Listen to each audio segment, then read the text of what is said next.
Is it the role of the government to alleviate poverty? Meet Susan and Dave.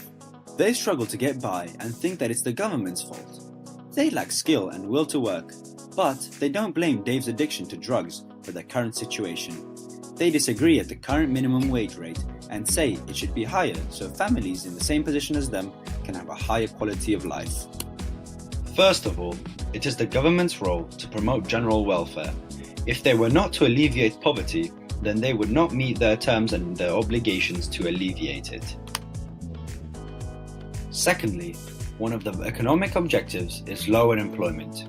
This, of course, cannot be achieved if there is a high level of poverty, as some will decide that working for such a low wage is not worth it. This increases unemployment and gives the government an incentive to contribute to alleviate poverty. If the government were to make it one of its priorities to alleviate poverty, it can prevent the wealth gap from increasing. Currently, 44% of the total UK wealth is owned by 10% of the population. Along with low unemployment, wealth equality is also another economic objective.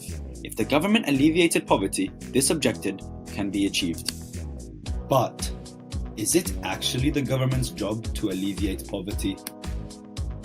If it was the government's role to alleviate poverty, then the population wouldn't have an incentive to work. This will make it so that people would rely on the government to find jobs and get their wage. If this were to occur, it would increase the unemployment level, causing one of the main economic objectives not to be achieved.